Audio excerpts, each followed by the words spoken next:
চোখের পানি মুছে ফেল, চোখের পানি মুছে ফেল। আমি নবী পৃথিবীতে শান্তি করতে আসি নাই, আমি এসেছি উম্মতের কান্দার হিসাবে। আল্লাহ আল্লাহ আল্লাহ নবীকে কত কষ্ট দিয়েছে কাফেরেরা, তারপরে নবী নিজের কোনো চিন্তা করেন নাই। উম্মত অর্ণান্ত হরে দিন হরে ধরি, অর্ণান্ত হরে দিন হরে ধরি, ইয়া উম্মতি ইয়া উম্মতি কাটতে থে সুবহে শাম, ইয়া উম্মতি ইয়া উম্মতি। অর্ণান্ত হরে দিন আর ধরি, সব সময় প্রত্যেকটা সময় সকাল এবং সন্ধ্যা সব সময় হুজুর যে কথাটি বলেছেন সেটি হলো আমার উম্মতের কি হবে, আমার উম্মতের কি হবে, আমার উম্মতের কি হবে। আমার ভাইজান হিসাব করেন, একটু হিসাব দিলাম।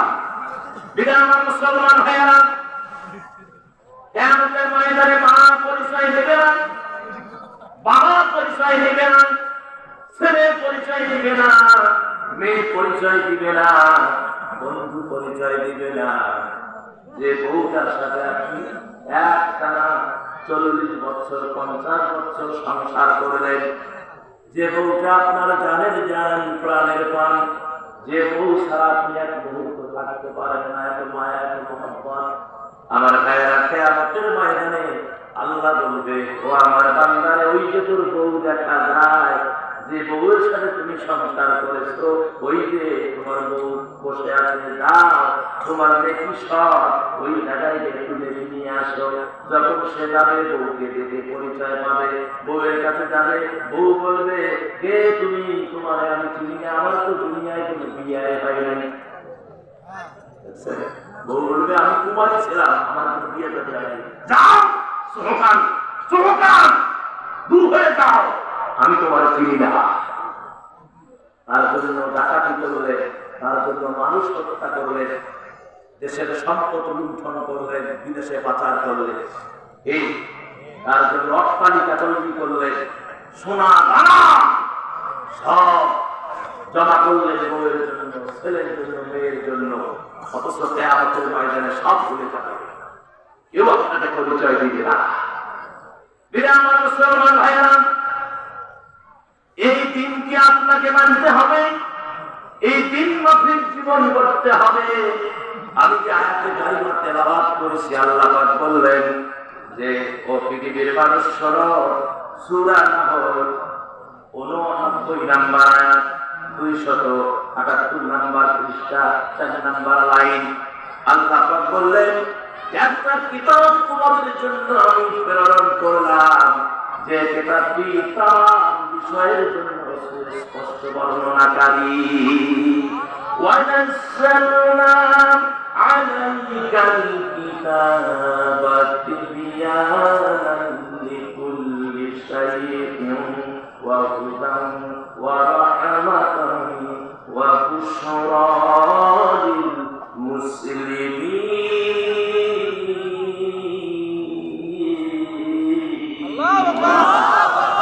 আমার আল্লাহ বললেন, আমি আপনার উপরে এমন এক কিতাব অবতীর্ণ করেছি যা সকল বিষয়ের জন্য সুস্পষ্ট বর্ণনাকারী। এখানে কিছু বাদ দেওয়া হয় নাই, সকল বিষয়ের জন্য সুস্পষ্ট বর্ণনা, আর মুমিনদের জন্য সৎপথ প্রদর্শক, আশীর্বাদ এবং সুসংবাদ। সুবহানাল্লাহ। সুসংবাদ, আশীর্বাদ, সৎপথ প্রদর্শক, এমন একটি কিতাব যে কিতাবে সব বিষয়ের কথা আছে। সুবহানাল্লাহ। আমার ভাইয়েরা, কিতাব নাযিল হওয়ার পর থেকে বিগত 16 বছর, দেখি না আর কি বলবেন বলবেন বলবেন যে মনে করে হতো রাজনীতি করছে, আর কি বুঝবেন। কিতাব নাযিল হওয়ার পর থেকে বিগত 16 বছর আমার ভাইয়েরা অনেকেই বলেছে কোরআনে রাজনীতি নাই। কোরআন আসছে দাওয়াত খাওয়ার জন্য, কোরআন আসছে পাঠ করার জন্য, কোরআন আসছে মাছকিনি খাওয়ার জন্য, কোরআন এসেছে তাবিজ বানায়া মানুষের গলায় ঝুলানোর জন্য। এটা বিগত 16 বছর আর নাজিল হওয়ার পর তাহলে কোরআন কত হয়? প্রায় ১,৫০০ বছর আগে এই কোরআন নাজিল হয়েছে। এ মুসলমানেরা, আল্লাহ রাব্বুল আলামিন বললেন, না না, এই কোরআন তাবিজ বানানোর জন্য পাঠাই নাই, এই কোরআন তকদির করে রাখার জন্য পাঠাই নাই, এই কোরআন পৃথিবীর জমিনে আমি দাওয়াত খাওয়ার জন্য পাঠাই নাই। দেখবেন গ্রামের কেউ যদি মারা যায়, 10 জন হাফেজ চলে যায়, এক খতম 3 10 30 পারা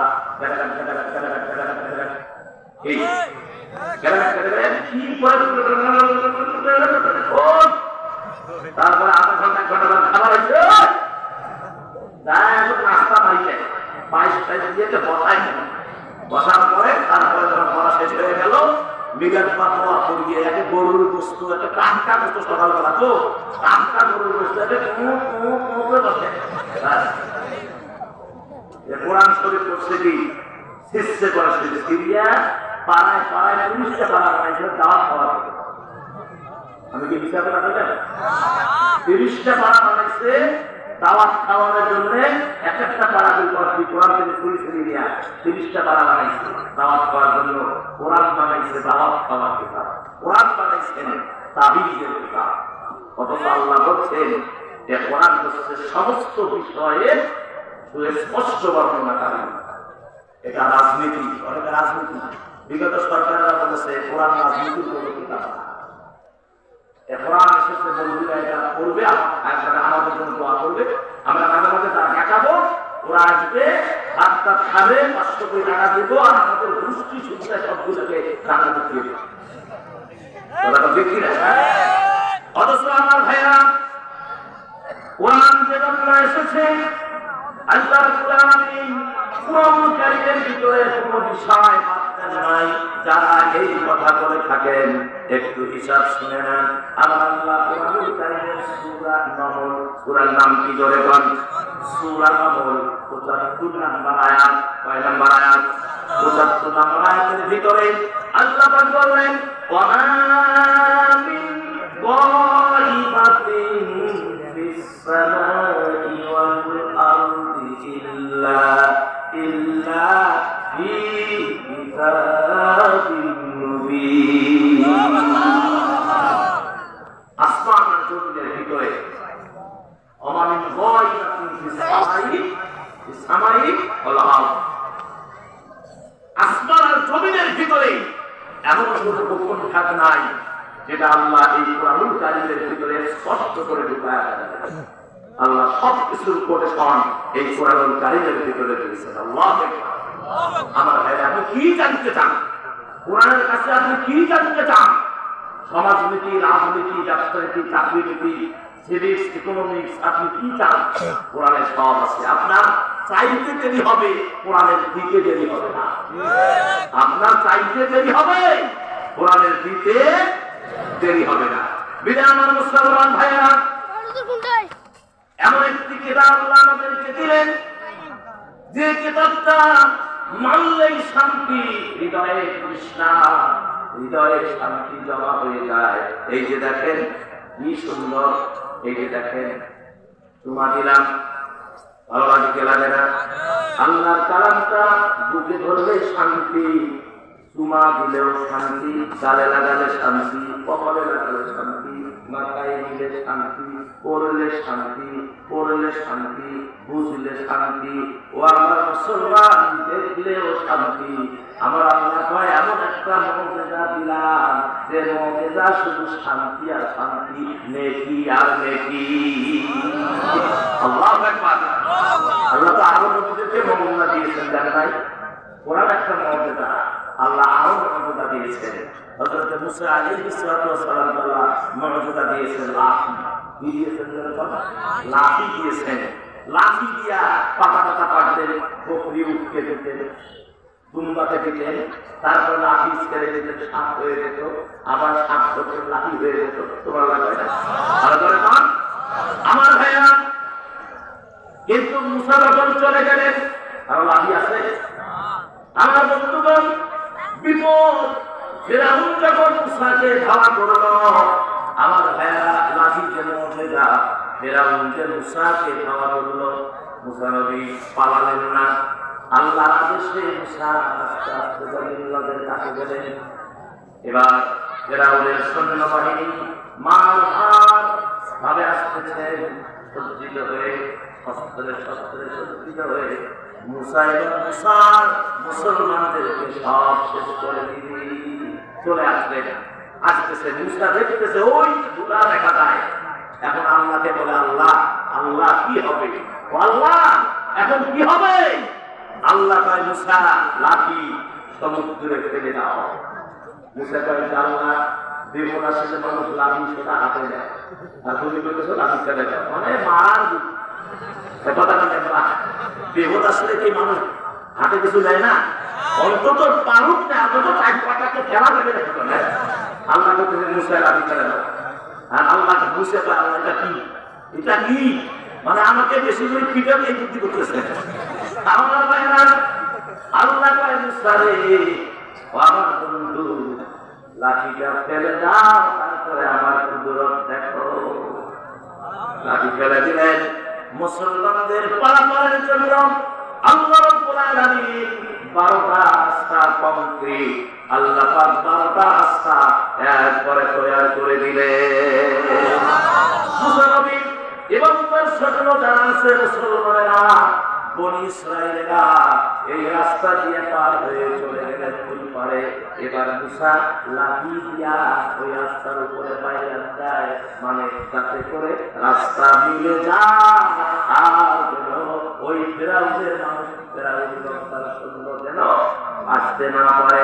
আল্লাহ কয়, মুসা রে পাগলামি করিস না, পাগলামি করিস না, আর তুমি বাইরে দিলেও কাজ হবে না। কেননা ওদেরকে আসতে দাও, ওদেরকে আসতে দাও, আমি ওদেরকে মারার জন্য এই সমুদ্রের ভিতরে হাত বানায় রেখে দিয়েছি। পাগলামি করো না, ওদেরকে আসতে দাও। যখন আসলো আল্লাহ কয়, পানি কার কথা শুনে? কার কথা শুনে? হাসিনের কথা শুনে নাকি? গ্রামের কথা, নদীর কথা, কার কথা শুনে? আল্লাহর কথা শুনে। সুবহানাল্লাহ। আল্লাহ বললেন, দরিয়ার পানি মিশে যা, রাস্তা হারিয়ে যা। কোন আয়াতে হয়ে গেল ফেরাউনের দুষ্টি সুদ্ধায় ঘোড়া টোড়া মোড়া আছে সব হাবুডুবুকে শেষ। আল্লাহ পানিকে অর্ডার দিলেন, পানি ফেরাউনের দুষ্টি যা আছে সব পচায়া আর হাড্ডি গলায়া দাও, ফেরাউনের জন্য কোনো ক্ষতি না। আল্লাহু আকবার বলেন, হাতে হুকুম দিলেন পানিকে সব গলিয়ে গেল, ফেরাউনের কিছুই হলো না। আল্লাহ পাক বললেন, পানি রে খবরদার ফেরাউনের জন্য কোনো ক্ষতি না হয়, আমি ওদের সুটকি বানায় রাখবো, যাতে করে কিয়ামত পর্যন্ত যত দাম্ভিককারী আসবে তারা যেন ফেরাউনের এই লাশ দেখে ভূমি দেখে তারা যেন বুঝতে পারে যে মাস্তানি বেশি করা যাবে না। দেওয়ানগিরি করলে পরিণতি বড় খারাপ হয় না। আমার ভাইরা যে এই দেওয়ানগিরি করেছে, আপনি দেখেন এখানে ওলামায়ে কেরাম আছেন, নিচে অনেকগুলো আলেম বসে আছেন।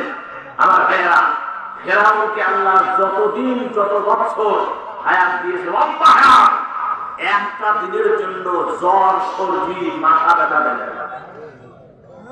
একটা দিনের জন্য কোন হুজুর কোন কেতাব কোরআনের কোন পৃষ্ঠা হাদিসের কোন ইমারত কোন মৌলবী কোন আলেম এই বলতে পারবে না যে ফেরাউনের জীবদ্দশায় একদিন মাথা ব্যথা দিয়েছে।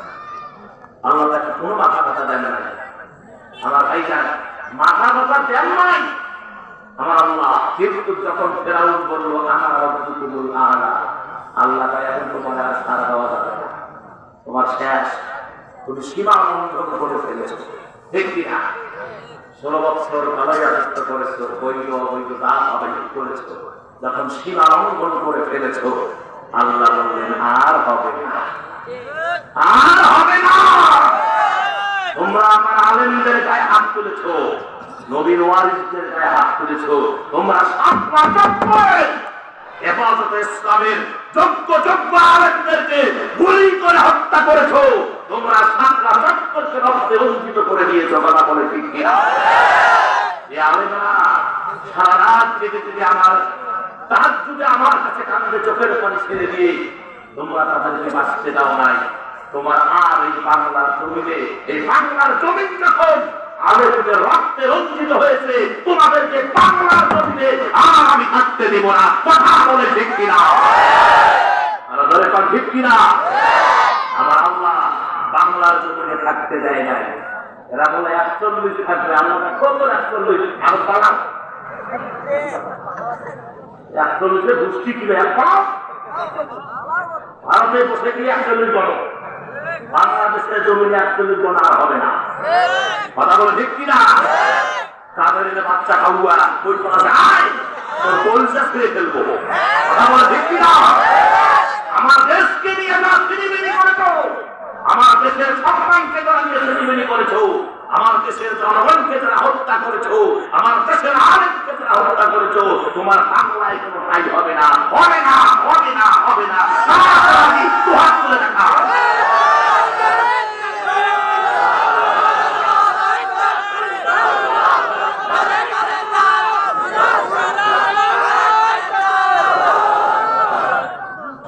আমার ভাইয়েরা মানুষ না, হ্যাঁ আমার মুসলমানেরা এই চাচাকে ভয়ে ধরেছে নাকি? এই চাচা এখানে কোনো গুলি হবে না, এই এখানে কোনো গুলি চলবে না, যারা গুলি করবে ওরা পালাইছে। কথা বলতে কি না? আর একটা কথা বলে দিয়ে আবার আলোচনা আসতেছে, সেটি হলো এই দেশে বসবাস করে দেশের জনগণের টাকায় গাড়ি, পেট্রোল, তোমার গায়ের ইউনিফর্ম দেশের জনগণের টাকায় কেনা। তাহলে পুলিশ প্রশাসন এবং বিজেপি, তারপরে র্যাব ম্যাব যা আছো, তোমরা চোখ খান খুলে শুনে নাও।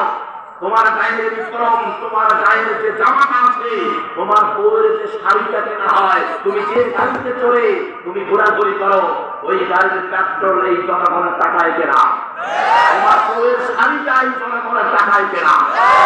তোমরা যারা এই বাংলার জমিনে থেকে এই সমস্ত দম্ভিক্যকারীদের ছাত্র ছায়া হয়েছে, তোমরা যারা মানুষকে গুম করেছো, খুন করেছো, মানুষকে বাঁচার অধিকার দাও নাই, শত শত ইসলামী আন্দোলনের শিবিরের ছেলেদেরকে গুলি করে হত্যা করেছো, তোমরাও শুনে রাখো, যদি অন্যায় তোমরা করে থাকো, এখনো যারা আছো তোমরা পালিয়ে যাও, তোমরা এই দেশ থেকে পালিয়ে যাও।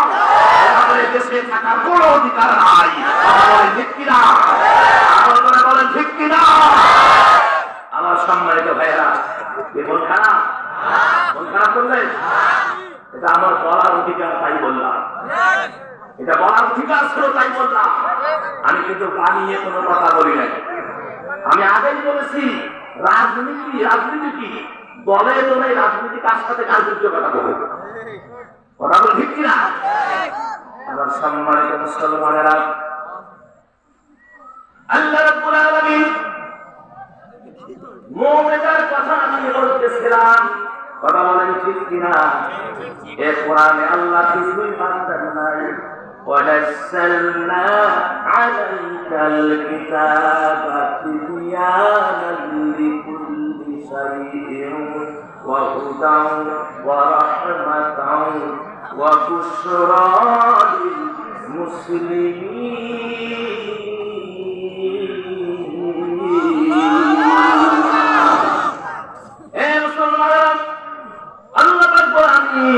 আপনার উপরে এমন একটি কিতাব, এমন একটি বই পুস্তক নাযিল করেছি, যে কিতাবের ভিতরে সমস্ত বিষয়ের সুস্পষ্ট বর্ণনা এখানে আল্লাহ দিয়েছেন, যা সকল বিষয়ের উপর সুস্পষ্ট বর্ণনা। এটা মুসলমানদের জন্য সৎ পথ প্রদর্শক, আশীর্বাদ এবং সুসংবাদ। তাহলে আল্লাহ মুজিজা দিয়েছেন, এরা তাকে আপনার মুসা নবীকে কথা বলে কি মুজিজা? লাঠি, ঠিক কিনা? লাঠি মানে এই জায়গা থেকে একটা লাঠি আবার আসে লাঠি, বাস মুসা চলে গেল, মুজিজা শেষ। আর কেউ লাঠি ছাড়লে কি সাপ হয়? কথা বল, সাপ হয়? পানির মধ্যে আঘাত করলে রাস্তা হয়? এটা মুসার হাতের হিসাব নিকাশ ছিল, কেননা এই লাঠি ছিল মর্যাদা। একবার এক বেচারা লাঠি চুরি করছে, মানে এগুলো দেখতেছে তো সাপ হয়, এটা তো জাদুর লাঠি, আমি যদি এটা ব্যবহার করি ইনকাম করবো। আমার লাঠি চুরি করে সে যেতে যেতে দেখে এক কৌমের ভিতরে অনেক লোকজনের সমাগম। গিয়ে তার ভাই কি হয়েছে, এই বাড়িওয়ালা মরা মরা অবস্থা, কখন যেন চলে যায়, এই জন্য সবাই ধরে কান্নাকাটি করতেছে। এ বললো, আমি যদি ওনাকে সুস্থ করতে পারি তাহলে আমাকে কি দিবেন? এখন ছেলেরা কয় না, বাপ যদি সুস্থ থাকে আপনি যা সাথে চাইবেন, না না না কি দিবেন সেটা কথা চুক্তি হবে আবার। তাই আমরা 100 স্বর্ণের মধ্যে দিব। উনি রাজি হয়ে গেলেন, টাকা আমি নগদ বাকি নেই, আমি হাতে টাকা নিয়ে তারপরে আমি আপনার বাবাকে সুস্থ করবো। ওরা দৌড়াদৌড়ি করে ওই তো টাকা তুলে নিয়ে আসলেন, এনে হাতে দিলে দিয়ে কয়, আপনার সবাই করে যান, লাখ দেড় লাখ চোখে মুখে লাখ, আমার চোখ দিয়ে সবার চোখে লাগায় লাখ লাখ পাহাড়িয়া সাপের খেলা।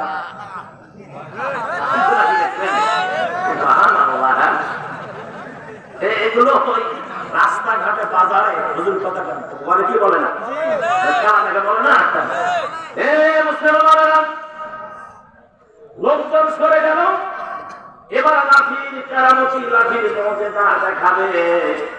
বুড়া শুয়ে আছে, জীবন বাঁচে না, লাঠি দিয়া বুড়ার একেবারে গায়ের করে আস্তে করে ছোঁয়া দিলেন। ওই হিসাব তো মুসা কত ছোঁয়া দেয়, ভালো হয়ে যায়। আর যখন ছোঁয়া দিলেন বুড়া মরা শেষ। বুড়া কি হয়েছে? আর যদিও দুদিন বাকি হয়, নাবি দিয়ে ছোঁয়া দেওয়ার সাথে বুড়ে মরিয়ে টাকা দিয়েছে। এখন এই বুড়ার যে ছেলেরা, এক একটা ছেলেগুলো টাকা গুন্ডা রাস্তা, এখন নিয়ে জীবন খুলে পাবে। যদিও বাপ আসতো 2-4 দিন, তো ছোঁয়া দেওয়ার সাথে তো মরা দিটাও একটা দড়ি পায়ের ফাঁক দিয়ে রাস্তা বাজিয়ে লাঠি ছুটলে দৌড় দৌড় দৌড় দৌড় ধরে ধরতে মুসা আলাইহিস সালাম আসে পায়।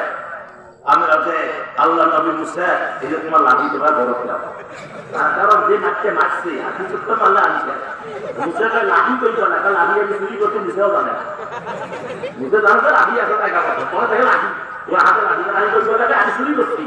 ঘটনা হলো এই, তাহলে শোনো, এই লাঠি লাঠি দিয়ে যাত্রার কাজ, যাত্রার কাজে লাঠি করে না, কথাটা ঠিক কিনা আমার ভাইরা? ওই হাত আর এই হাত, কথা কম। এক সময় আমাদের এলাকায় পিসাইরা আসতো, মুখ দিয়ে যা বলতো তাই হবে। কথা বলেন, একজনের গল্প করলো যে বরফির আব্দুল কাদের জিলানী রহমতুল্লাহ আলাই, বাইজিদ বুস্তামি রহমতুল্লাহ আলাই, এরকম বড় বড় যারা আল্লাহ পাকের ওলি যারা এসেছিলেন, ফুরফুরার মুজাদ্দিদ আবু বকর সিদ্দিক রহমতুল্লাহ আলাই, ওই মাহফিল শেষে, আলোচনা শেষে এরকম বয়স নিয়ে আসছে, কাছের বয়স, ওদের তো সুদ আছে। হ্যাঁ, হুজুর লাগে ভাই, হুজুর লাগে কি লাগা, এদিকে বুঝেছে থাকলে মানুষ করি বলে। তাদের মুখের মধ্যে বরকত ছিল, কি ছিল? বরকত ছিল। ইতিহাস আপনারা জানেন, আমিও জানি, সত্যমিথ্যা আল্লাহ পাকই জানে। তবে আলেম ওলামাদের কাছ থেকে শুনেছি, বুজুর্গদের কাছ থেকে শুনেছি, হযরত বাইজিদ বুস্তামি রহমতুল্লাহ আলাইহি উনি একটা গাছের নিচে বসেছিলেন, ঠিক কিনা? যদিও এই ওয়াজগুলো এখন আর ইসলামী আন্দোলনের কর্মীদের কাছে এগুলো গাঁজা করি গল্প মনে হয়, কিন্তু এক সময় এই ওয়াজগুলো ভালো চলতো। কথা বল না কেন? এক সময় ভালো চলতো আমার ভাইরা। যাই হোক, গাঁজা চুরি হোক আর সত্যই হোক, কথাটা যখন আসলো একটু সাপ্লাই দিলে কি আপনাদের সমস্যা? আপনার বাইজিদ বুস্তামি রহমতুল্লাহ আলাইহি উনি গাছের নিচে বসে আছেন বা দাঁড়িয়ে আছেন, এমন সময় গাছ থেকে পায়খানা ওনারা মাথায় করছেন, গায়ে করছেন। তো উনি তাকাইছেন, বলছে যে টাকার সাথে সাথে ওই পাখি নাকি পুড়ে ভস্মীভূত হয়ে জমিনে পড়ে গেছে। আমার ভাইরা, যদি এটা বাস্তবেই হয় তাহলে ওই বাইজিদ আর বর্তমান আমাদের যে পৃষ্ঠায় যারা 100-র মধ্যে 95 কথা কর এক ওনারা ইসলাম প্রচার করেছেন, হালাল খাইছেন, হারামের কাজ দিয়ে হাতেন নাই। আর আমাদের বিশ্বাসের অধিকাংশের অবস্থা পয়সা কোন জানা হয়, হাতিয়ে মোটা দেবেন, কখন যেন টেনা টেনা হয়, গাড়ি যেন আমার এসি হয়, বউ যেন এসি হয়, ফ্রিজ যেন এসি হয়, অর্থাৎ বাথরুম পর্যন্ত এসি। এখনকার অধিকাংশ বিশ্বাসের বাথরুম মতো এসি। কথা কন ওই ফুক আর এই ফুক মেলে না। আর একটু গভীরে গেলে অনেকে বিশ্বাসের মহিলা ছেলে মন খারাপ করবে। আমি আর গভীরে যাচ্ছি না, তবে একটাই কথা রে ভাই, কিয়ামতের ময়দানে পীর কিন্তু আপনাকে জান্নাতে নিয়ে যেতে পারবে না। কেন পারবে না? আপনি যদি আমল করে না যান, আপনি যদি আমল করে না জানান, তাহলে কি আপনাকে জান্নাতে নিয়ে যেতে পারবে না। আর যদি আমল করে যান, সেই হিসাবটা হলো আলাদা। কেননা নবীজির ইন্তেকালের আগে মা ফাতেমা শুধু কান্দে কান্দে কান্দে, বেটিয়ার বাবার মধ্যে একটা মহব্বত আছে। দেখবেন সংসার জীবনে মা কিন্তু যে ছেলেরা কিন্তু মাকে বেশি ভালোবাসে, বেটিরা কিন্তু বাবাকে বেশি মায়া করে। করে না? মায়া করে। কোন জিনিস চাইতে গেলে মায়ের কাছে চায় না, খালি ধমকা ধমকি করে। বাবা যখন বাড়িতে আসে খালি গায়ের মধ্যে নিয়ে আসছে, গায়ের মধ্যে নিয়ে আসছে, কয় মা তোর কি হয়েছে, বুঝছি তোর নেশটা নেশটিতে আমি বুঝছি তোর কি লাগছে। মা ছোট হয় বুকের সঙ্গে জড়িয়ে নিয়ে পকেট চুলখানা বাইরে করে যায়, মেয়ে টাকা দিয়ে ছেড়ে দেয়। কথা কন এ মুসলমানেরা, নবীজি বললেন মা গো, আমি যে তোর মা, আমি যে তোর বাবা মুহাম্মদ, কিয়ামতের ময়দানে আমি তোর বাবা হয়ে তোমার কোনো উপকারে আসবো না রে মা। ও মা, তুমি যদি কিয়ামতের ময়দানে উঠতে চাও, তোমার বিচার হবে মা দুনিয়ায় যদি আমল করে যাও, এই আমল তোমার কাজে লাগবে। বাবার পরিচয় কিয়ামতের ময়দানে কোনো কাজ হবে না। আমল করে যাবি মা, আমল তোমার আমল। একজন আবু যর গিফারী রাদিয়াল্লাহু তাআলা আনহু যখন হযরত ফাতেমা তুজ-জাহরা ইন্তেকাল করলেন, আল্লাহু আকবার, লোম শিহরে নিয়ে গেছে। যখন ইন্তেকাল করলেন, আবু যর গিফারী কবর খুঁজতে গেলেন। আমি নিজ চোখে মা ফাতেমার কবরটা, মাথাটা দেখে এসেছি, আরে নবীর বেটি জান্নাতি মা, আমার জান্নাতি মানুষ শুয়ে আছে, কোন কবরের ডিজাইন নাই, কিছু নাই, বাধাও নাই রে ভাই। জান্নাতি মানুষরা ঘুমিয়ে আছে, খালি একটা বিশাল একটা জায়গা জান্নাতুল মোলা বাকিতে যারা ঢুকেছেন পুরো এদিকে টানছে, কারণ কবরের কোনো অস্তিত্ব নাই। কারণ কবর কোনটা, কার কবর, কোনটা ওসমানের কবর, কোনটা আপনার ফাতেমার কবর, কোনটা আপনার সাহাবীদের কবর, বোঝার কোনো উপায় নাই। তবে খুব যদি চিন্তা করে আপনি কাউকে জিজ্ঞাসা করেন, ওখানে ওই আপনার মদিনা ভার্সিটির যে ছেলেরা আছে, জান্নাতুল বাকি তাদেরকে দায়িত্ব দেওয়া হয়েছে, ওদেরকে যদি জিজ্ঞাসা করা হয় যে ভাই বাংলাদেশ থেকে আসছি ভাই, এই কুড়িগ্রাম রংপুর থেকে, আমার সোনার ভাইয়েরা তোমরা তো অনেকদিন থেকে এই মদিনা ভার্সিটিতে আসো, তোমরা কি বলতে পারবা আমার নবীর বেটি কোন জায়গায় শুয়ে আছে? আল্লাহু আকবার। তোমরা কি বলতে পারবা আমার নবীর দুলালিনী, আমার নবীর কলিজার টুকরা আমার ফাতেমা কোন জায়গায় শুয়ে আছে? দেখলে প্রাণটা জ্বলে যেত। আমার ভাইয়েরা, ওরা চোখের পানি মোছে আর বলে হুজুর এই যে জায়গাটা দেখা যায় ভাঙা ভাঙা পাথর দিয়া ঘেরা, এই জায়গার ভিতরে আমার পেয়ারা নবীর কলিজার টুকরা মা ফাতেমা শুয়ে আছে। এ মুসলমানেরা, সেই কবরটা খুঁজতে গিয়ে ফাতেমা যখন ইন্তেকাল করলেন, কবরটা খুঁজতে গিয়ে আবু যর গিফারী কবরকে বলতেছে, কবর রে তুই কি জানিস আজ তোর ভিতরে কারে রাখতেছি? ও কবর, ইনি সাধারণ মহিলা না, ইনি হলেন জান্নাতের তামাম রমণীদের সরদারি মা ফাতেমা তুজ-জাহরা। খবরদার তুই বেয়াদবি করবি না। কবরের কোনো জবাব নাই,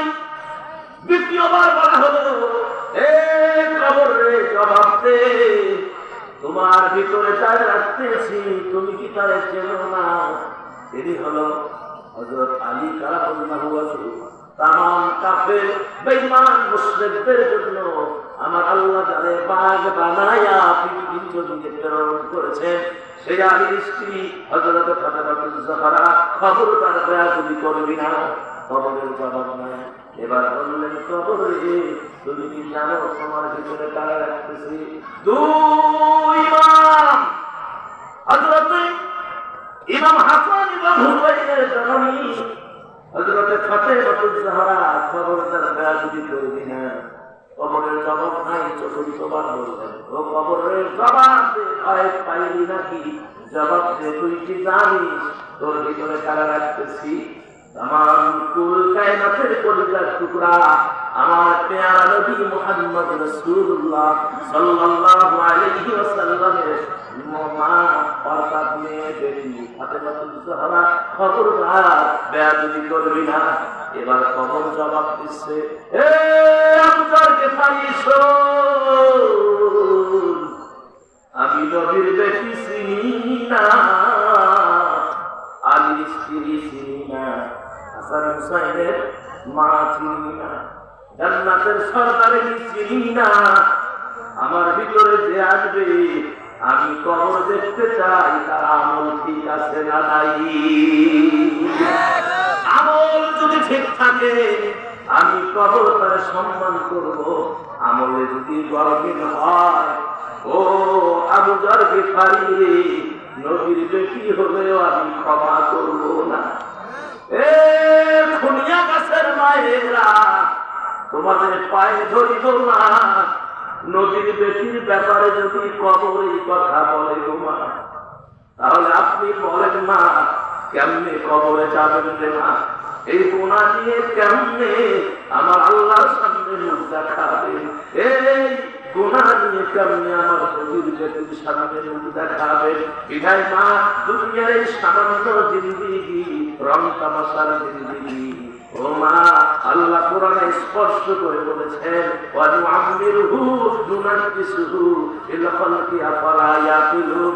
মানুষ যখন বয়স প্রাপ্ত হয়ে যায়, সব লোকসানের দিকে চলে আসে, আর সব কিছু তার দুর্বল হয়ে যায়। বিধায় আমার মা, হুঁশিয়ার হয়ে যা, হুঁশিয়ার হয়ে যা আমার ভাইজান। তাহলে মুআজিজা আলোচনা কি ছিল?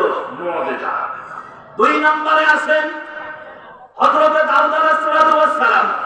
কি চলবে তো নাকি? চলে। হযরত দাউদ আলাইহিস নাম শুনছেন? দাউদ নবীর নাম শুনছেন? বলেন নাই? দাউদ আলাইহিস সালাম আল্লাহ রাব্বুল আলামিন তাকে এমন মুআজিজা দিয়েছেন, লোহার উপরে হাত দিয়ে যদি চাপ দেয়, লোহাটা মনের মতো গলে যায়। সুবহানাল্লাহ কয়। চমৎকার কথা। লোহার এমন মুআজিজা, হাতে এমন শক্তি দিয়েছেন আল্লাহ, যখন লোহার উপর হাত দেয় সঙ্গে সঙ্গে লোহাটা মমের মতো গলে যায়। টপ টপ টপ টপ করে খানগুলোর ফাঁক দিয়ে মমের মতো করতে থাকে। এটা দিয়েই অস্ত্র শস্ত্র বানায়া জীবিকা নির্বাহ করতেন হযরত দাউদ আলাইহিস সালাম। শুধুই তাই না, আল্লাহ রাব্বুল আলামিন এমন কণ্ঠ দাউদের গলায়